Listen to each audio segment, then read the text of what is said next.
Hello children, in this video you will learn fertilization of flower, the fruit parts and function, the seed and dispersal of seed. Okay, let's start. Fertilization of flower.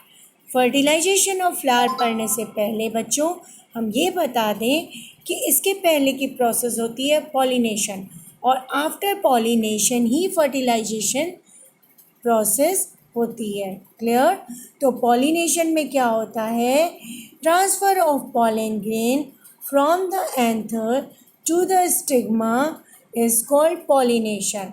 अगर same flower में मान लो ये flower है और इसी flower के anther ने इसी फ्लावर के स्टिग्मा में आकर ट्रांसफ़र हो गया तो ये हो गया सेल्फ पॉलिनेशन। या फिर सेम प्लांट के किसी दूसरे फ्लावर पर जाकर वो ट्रांसफ़र हो रहा है स्टिग्मा पर तो भी उसे कहेंगे सेल्फ पॉलिनेशन।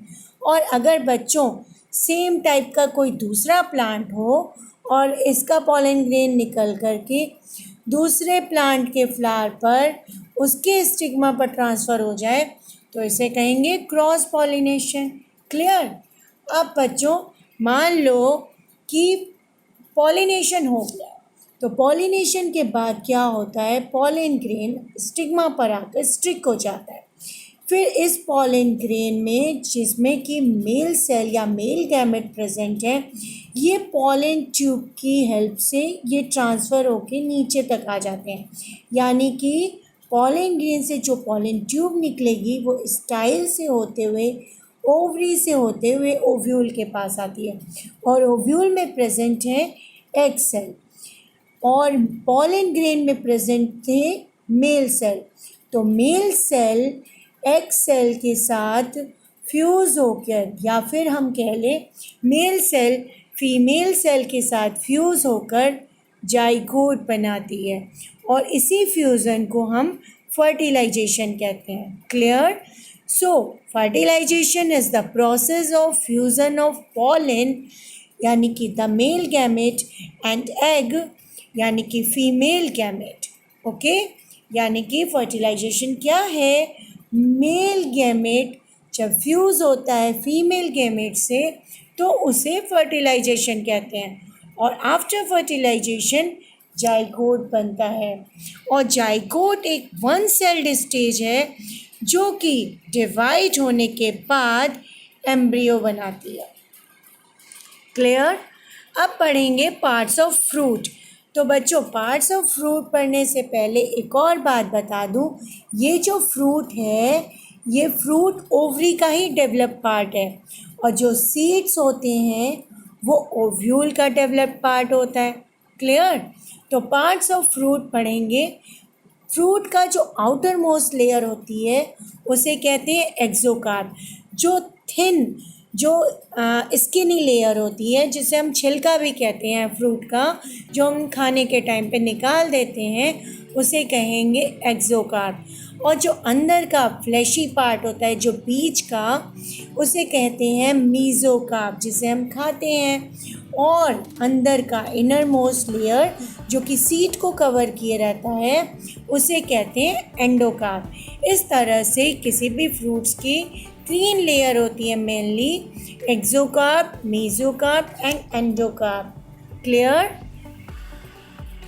नेक्स्ट है फंक्शन ऑफ फ्रूट। तो बच्चों फ्रूट्स के क्या क्या फंक्शन है?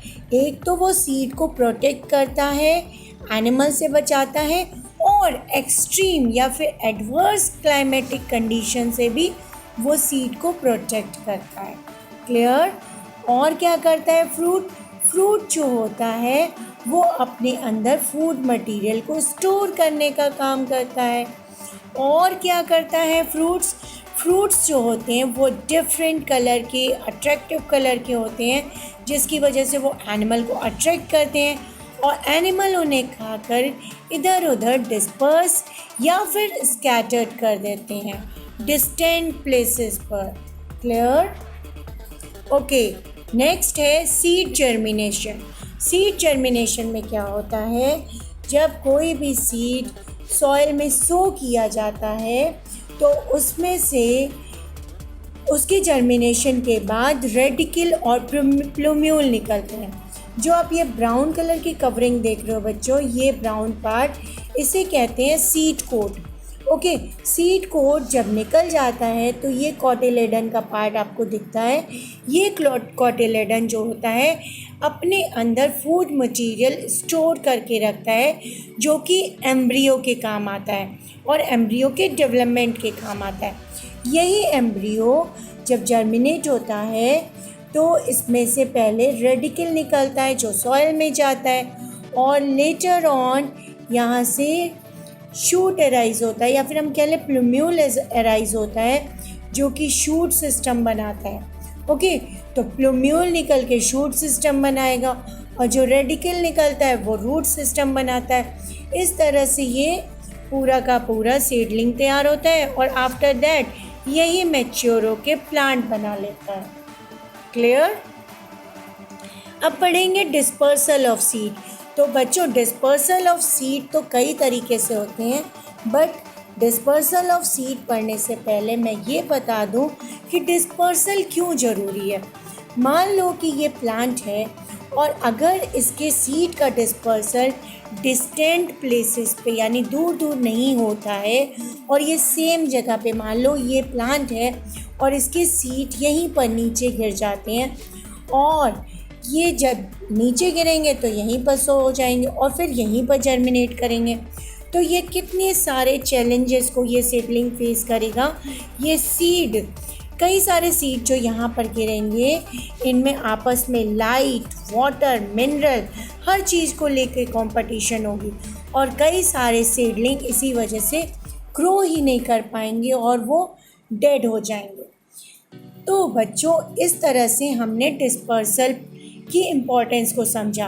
अगर ये सीड दूर दूर डिस्पर्स हो जाए, स्कैटर्ड हो जाए, तो ये काफ़ी दूर प्लेसेस पे जब ये जर्मिनेट करेंगे तो इनको प्रॉपर सनलाइट मिलेगी, इनको वाटर मिलेगा, सॉइल का नरिशमेंट यानी कि मिनरल्स भी मिलेंगे, तो इस तरह से ये बहुत अच्छे से ग्रो कर सकेंगे।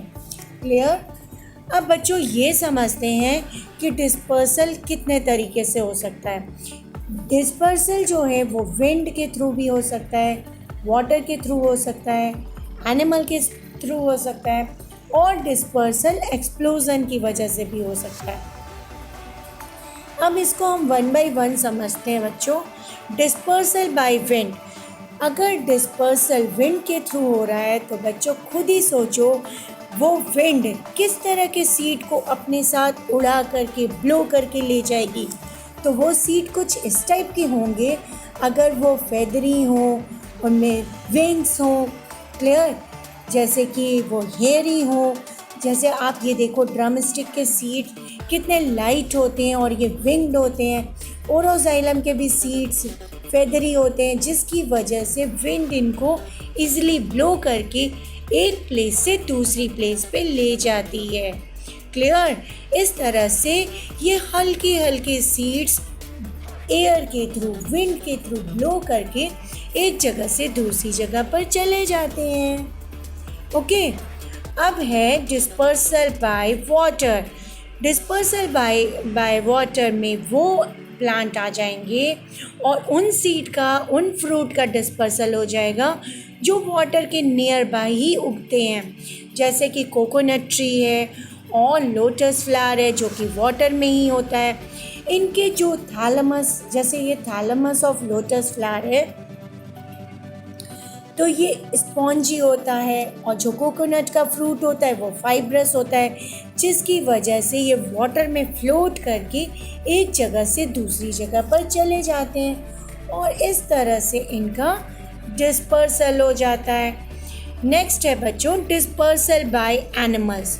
तो कुछ इस तरह के सीड्स या फ्रूट्स जिनमें स्पाइंस होता है और ब्रिसल्स होते हैं, बार्ब्स होता है, हुक्स होते हैं या फिर वो हेयरी होते हैं, तो वो किसी भी एनिमल के स्किन पर स्टिक होकर के एक प्लेस से दूसरे प्लेस पे चले जाते हैं।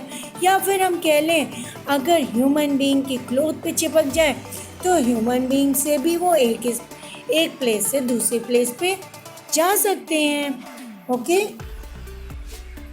नेक्स्ट है डिस्पर्सल बाय एक्सप्लोजन। तो बच्चों कुछ फ्रूट्स ऐसे होते हैं जैसे कि बालसम है और ये कैस्टर। कुछ फ्रूट्स ऐसे होते हैं जो राइपन एंड ड्राई होने के बाद ये एकदम से बर्स्ट करते हैं और या फिर कह लें एक्सप्लोड करते हैं, और एक्सप्लोड करने के बाद इतनी दूर तक इनके सीड डिस्पर्स हो जाते हैं कि वो डिस्टेंट प्लेसेस पर डिस्पर्स होके जर्मिनेट करते हैं। क्लियर? तो इस तरह से एक्सप्लोजन के थ्रू भी डिस्पर्सल हो जाता है। तो बच्चों ये इस वीडियो में हम लोगों ने डिस्पर्सल पढ़ लिया, फ्रूट्स के बारे में पढ़ लिया और फर्टिलाइजेशन के बारे में पढ़ा। तो इस तरह से इस वीडियो के एंड के साथ साथ हमारा ये structure and function of plant part chapter का भी एंड हुआ। आपको ये पूरा चैप्टर पढ़ना है तो बच्चों इसकी पूरी प्लेलिस्ट देखना, जिससे आपको ये पूरा चैप्टर क्लियर हो जाएगा। Okay, thanks for watching.